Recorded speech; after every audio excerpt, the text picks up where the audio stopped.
Welcome to Forex Malawi.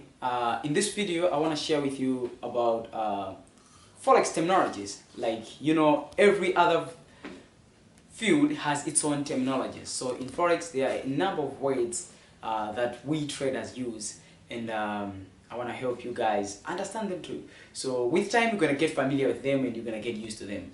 So number one, I'm going to use what we have profits and losses.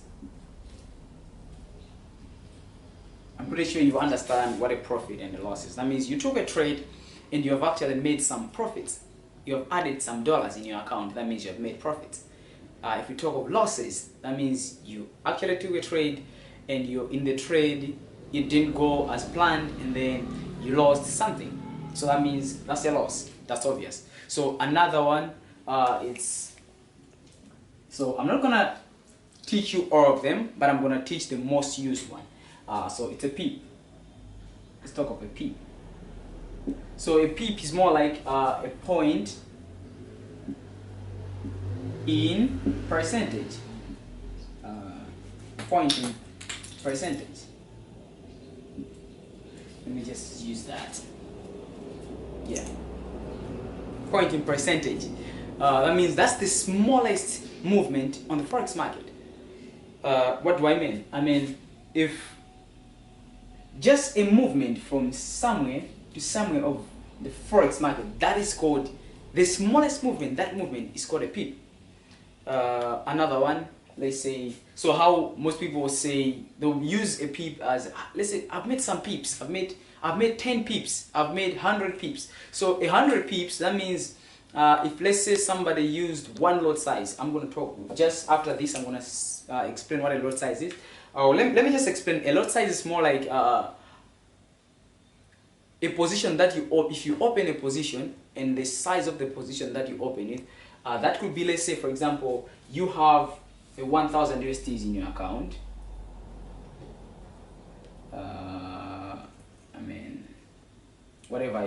That's a dollar, okay? 1000 USDs in your account, and then you open a lot size of $1 position.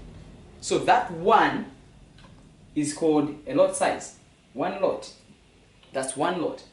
You can actually open maybe 0.2 or 0.01.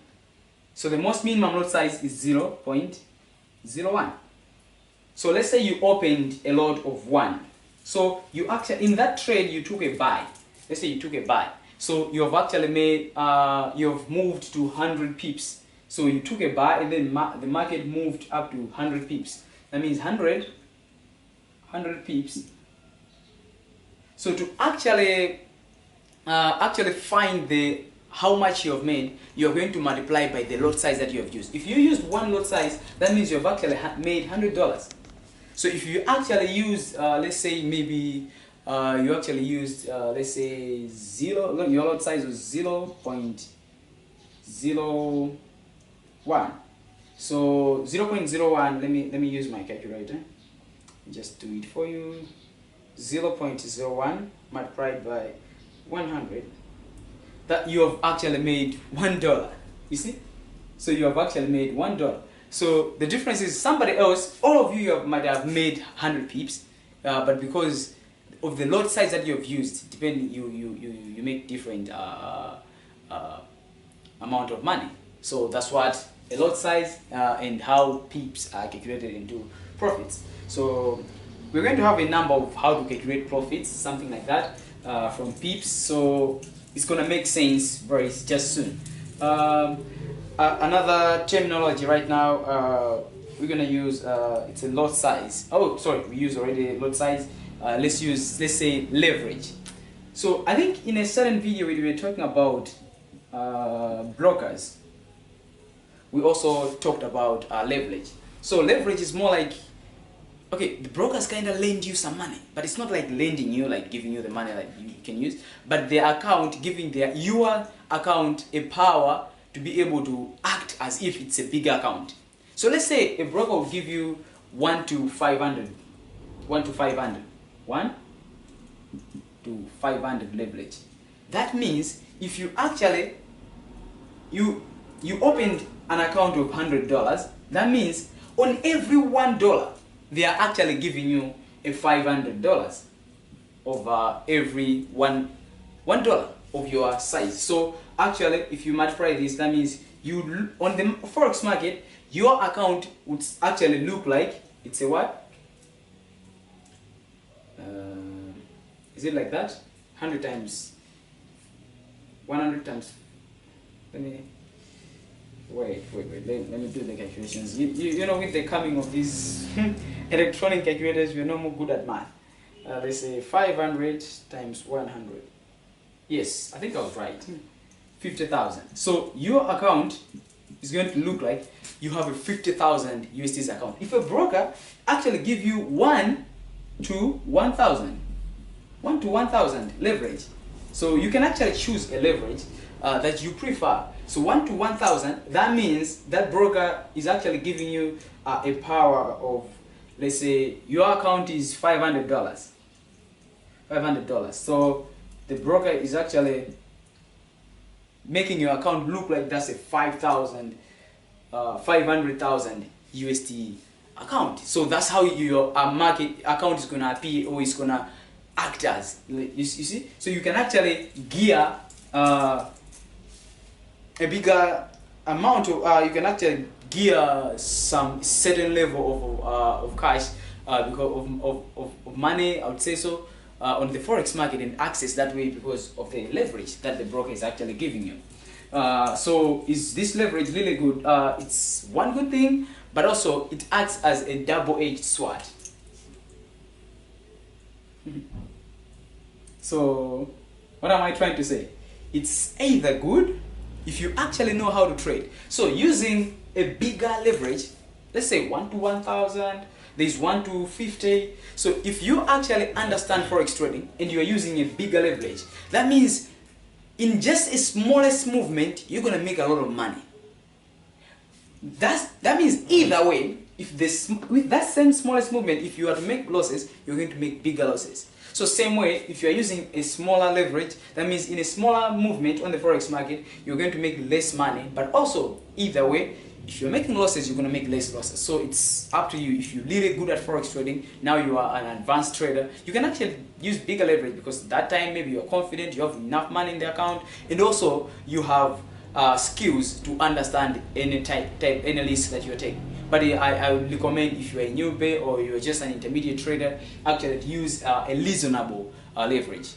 So another thing that another terminology that is most used in forex trading, guys, don't be scared of these terminologies. You're gonna get familiar with them; they're easy. Let's talk about spread. Another one is spread. Spread. So we also talked about spread when we were talking about brokers, because that's a charge brokers give you. So I said mostly in normal rates they actually give you maybe somewhere to 0.01% charge. In higher rates you can get up to 0.07 if you charge. So let's say if you buy something, so the broker would actually charge you for that service, for buying for you. So like, since they are just a buy and sell middleman, you remember I said that what they do is you command them. Let's say buy me GBP USD. So GBP USD, the broker will just buy, put my stop loss here. So it's more like your guy, you tell him do this, and then they charge a fee. So that is called a spread. We're gonna also have a special lesson for that, and calculate you with. Okay, this mostly happens whenever you're opening. Just try going to your MT5 when you start trading, maybe in your demo. If you just place a buy or a sell, mostly every trade will start from losses. So that loss, that small loss that is going to start with, depending to the lot size that you're using, you're going to see that's a spread. That's actually a charge that the broker is benefiting from that trade that you're going to make. You can make a lot of money, but the broker will just charge that percentage, that charge. The other thing is, this is also about, we also talked about this when we were talking about brokers, is a swap. So every trade, let's say you took a trade today and it slips over up to midnight. So if you're using a GMT, so at 0:00, a broker is going to cut you a swap. So mostly before you take a trade, it's most important to understand, let's say if you're a day trader, you just trade during the day, that means before this time you have to close your trade. You don't want to be any charges. But to those that are swing traders, so like I just said, who are swing traders. So if we say swing traders are traders that take time, that take hold trades for a long time, maybe days, maybe weeks, and maybe months. You see, so they are day traders that are scalpers. Others are scalpers. So they just scalp. You know, you just open a trade and maybe make some few dollars and then you're good. So scalpers can actually maybe open up to maybe 100 trades a day. They make this after a short period of time. They open maybe in 15 minutes time they're out of the trade. In 5 minutes time they're out of the trade. In 2 minutes time they're out of the trade. So that's a scalper and a swing trader. So if you are a scalper, you don't have to cross this time. You might want to wait for that time to cross and then you continue trading. If you're getting there, you just cross the market because you don't have to be involved in this.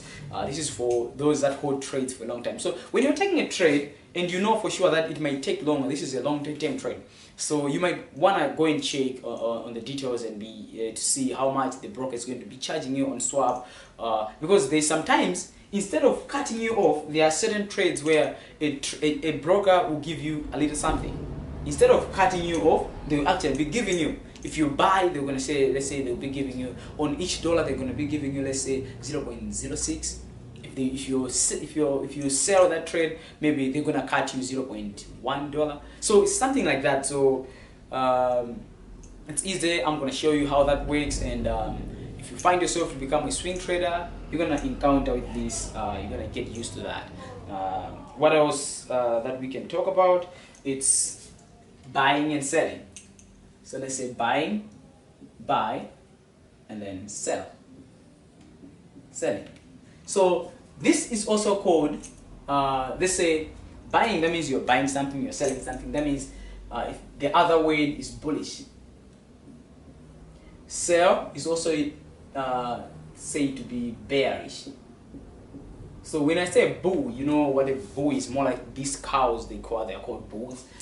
So if this guy is bullish, he's buying. If bearish, that means bear. You know a bear, that bear that you know. Yeah, so it's bearish. That means you're selling. Other people just call it going. Let's say if you're selling, they say going short. So if somebody I'm going short GBP USD, that means it's selling. I'm going long GBP USD, that means that guy is buying. So all these terminologies, you know, it's just fancy ways, but it's the same way it's selling and buying. So nothing much that is special. So another terminology that you might also encounter in forex trading, that means somebody's going to ask you, what's your equity? So equity is more like the money that you have in your account. If you put $100, that means that's $100 is your equity. So let's say if you open a trade, okay, so you have 100, your balance is $100, so it's gonna show equity. It's gonna show, okay, you have balance. Okay, this is how it works. You have balance. Let's say balance. Okay, on the balance, it's gonna show $100. Let me do that for you. So on the balance, it's gonna show what's in your account, $100, for example. So equity, let's say you open the trade and then the trade is running. So it's gonna show, equity is gonna show maybe your trade, you've actually made $8 on your trade. So it's gonna show 108. You see? 108. So that's your equity, actually the current that is running. If you close the trade that is running right now, then to balance you're gonna see now it's your money, because actually you are now on the forex market. When you close the trade, that means now you're gonna have 108 on the balance here. All right, let me do that. Let me just do it here. 108. That means you've actually closed the trade. But if the trade is still running, let's say in losses, it's gonna, the losses you're gonna see them on the equity.